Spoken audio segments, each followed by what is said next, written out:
Bienvenidos a esta nueva sección del curso virtual del patronaje de faldas y blusas.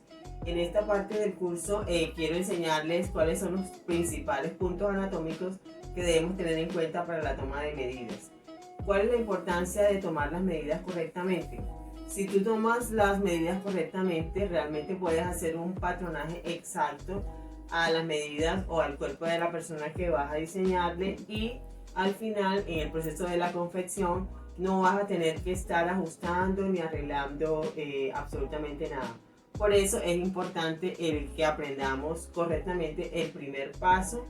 Primero, identificando cuáles son los principales puntos anatómicos de referencia para esa toma de medidas, y luego para identificar cuáles son las medidas que necesitas para cada desarrollo de cada patronaje. En este caso, vamos a conocer todos los puntos anatómicos y las medidas básicas para el desarrollo de faldas y de blusas. Vamos a identificar como primer punto anatómico este punto que vamos a señalizar aquí, que es el ángulo que forma el cuello con el hombro, y ese punto anatómico se llama la fosa supraclavicular, que es importante para la toma de medidas verticales, en este caso talle delantero.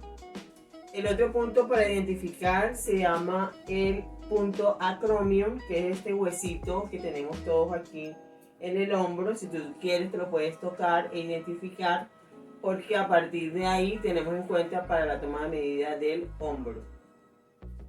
Luego tenemos este otro punto anatómico que se encuentra acá exactamente formando la clavícula. Este punto se llama el manubrio esternal, y el manubrio esternal tiene dos puntos. A partir de ahí tomamos una medida que se llama centro-frente, que parte de aquí, de este punto específicamente, hasta el área del ombligo. Eso se llama centro-frente. En la parte de atrás podemos identificar un punto muy importante que se llama la séptima cervical, que es muy fácil de identificar porque es la vértebra que tenemos más pronunciada a nivel del cuello, y a partir de ahí tomamos una medida que se llama centro atrás. Entonces tenemos centro atrás y tenemos acá centro frente. Por este lado podemos observar un punto anatómico que se utiliza mucho para toma de medidas, que se llama la fosa axilar. O sea, la fosa axilar o pliegue axilar es el ángulo en donde se comienza ya aquí el brazo y se toma la fosa axilar del frente, y atrás tenemos la fosa axilar o el pliegue axilar de la espalda. ¿Qué medida corresponde a estos puntos anatómicos? Tenemos esta medida que tomamos aquí que se llama ancho de espalda, que no es la misma cuando tomamos la medida de hombro a hombro, que es muy diferente. La medida de hombro es del punto acromion hasta la fosa supraclavicular, y la medida de hombro a hombro es del punto acromion hasta el otro punto acromion, que sería aquí donde identificamos el huesito acá que forma ya la clavícula.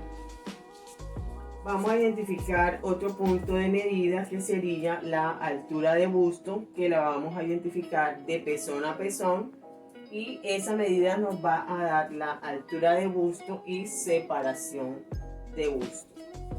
Para tomar digamos medidas de largo de mangas, tenemos otros puntos anatómicos. Por ejemplo, aquí tenemos este punto que se llama oleocranón, que nosotros comúnmente decimos el codo, pero es un puntico que se llama oleocranón. Y aquí tenemos el otro punto anatómico que se llama apófisis estiloide del cúbito y apófisis estiloide del radio, que a partir de aquí, del punto acromion, pasando por el oleocranón, llegamos acá para tomar la medida de largo de manga.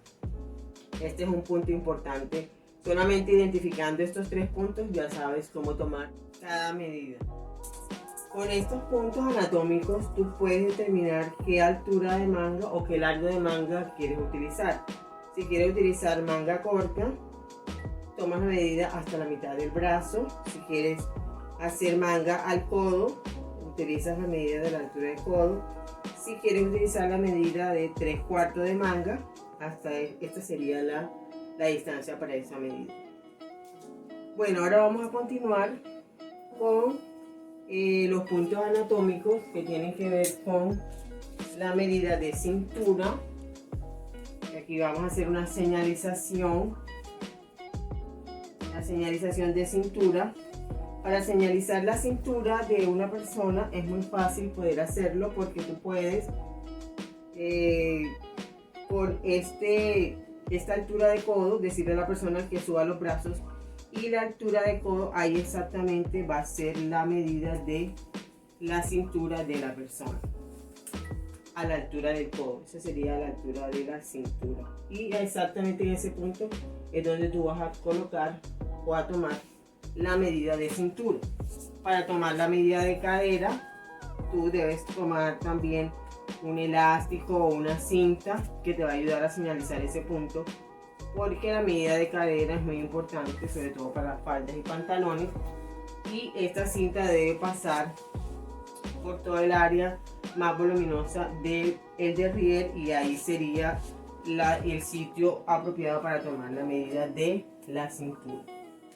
Listo, entonces ya conocidos como estos puntos anatómicos, nos faltaría enseñarte el punto anatómico que sería de la rodilla y el punto anatómico del tobillo para las tomas de largo de pantalón. En este momento entonces vamos a iniciar con la toma de medidas más importantes. Entonces empezamos con la altura de talle delantero. Para el talle delantero, el punto de la fosa supraclavicular pasando por el busto hasta la cintura. Ese sería el talle delantero de la persona, a partir de este punto pasando por el busto hasta la cintura. El talle posterior o el talle atrás sería desde este mismo punto, fosa supraclavicular, hasta la cintura. El metro tiene que ir en sentido vertical, no hacerlo en diagonal porque daría una distancia más larga. En sentido vertical toman del punto supraclavicular hasta la cintura. Aquí mismo pues tenemos otra medida que se llama centro atrás, desde la séptima cervical hasta el punto de la cintura.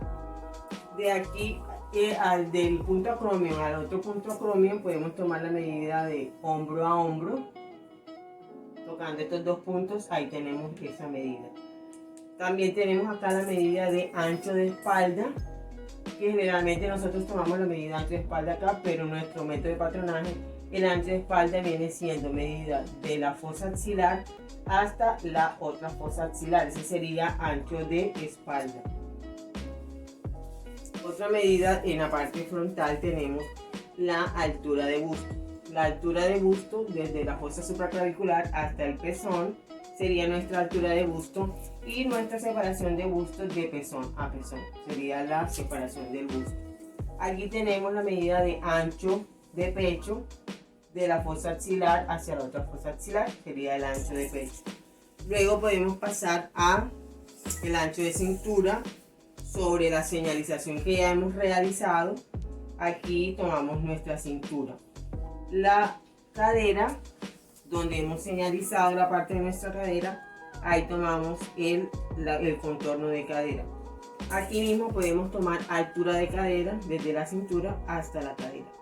Altura de cadera, cintura y contorno de cadera.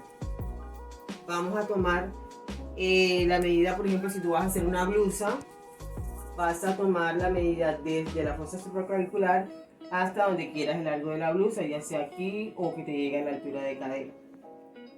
Vamos a tomar la medida de vestidos, y vas a tomar medida de vestidos desde la fosa supraclavicular hasta donde quieras el largo del vestido. Igualmente el largo de la falda desde la cintura hasta donde quieras el largo de la falda. Igualmente si vas a tomar el largo del pantalón desde la cintura hasta donde desees el largo del pantalón. Otra medida importante es el contorno de cuello. El contorno de cuello lo tomamos aquí alrededor del cuello sin apretar el metro, que se pueda deslizar fácilmente, y esa sería nuestra medida de contorno de cuello, que esa la vamos a utilizar para el desarrollo del patrón básico. También tenemos otra medida que utilizamos también, que sería la medida de contorno de cabeza. De pronto tú dices, pero ¿para qué esa medida? Esa medida se puede utilizar para hacer gorros de chef, gorros, cachuchas, todo ese tipo de sombreros, y con esa medida lo podemos hacer. Aquí nos falta una medida que sería el ancho del puño. Esta medida se toma cuando es una medida para una blusa camisera o una blusa casual, y la medida del el ancho del puño de saco se toma aquí en esta parte cuando vas a hacer un saco, porque aquí tiene que permitir la entrada de la mano, entonces tiene que ser un poquito más ancho. Aquí tenemos, en cuanto a pantalones, la medida de contorno de rodilla, y ese contorno de rodilla nos va a servir para cuando queramos hacer jeans o pantalones ajustados a la rodilla o pantalones bota ancha. Y la medida de bota que la tomamos allá alrededor del tobillo para cuando vayamos a hacer pantalones ajustados tipo jean, tipo jogger, tipo baggy. Digamos que esas son las medidas principales que vamos a necesitar para el desarrollo de los patrones en lo referente a blusas y faldas. Como ejercicio, cada uno de ustedes va a realizar la toma de cada una de estas medidas, va a sacar sus propias medidas, y esa tabla la va a tener en cuenta cuando vaya a desarrollar sus propios patrones. En este curso nosotros vamos a trabajar con un cuadro de tallas, porque vamos a explicar el patronaje a nivel industrial. Quiere decir que vamos a aprender a desarrollar las diferentes tallas 8, 10, 12 hasta las 16, 18.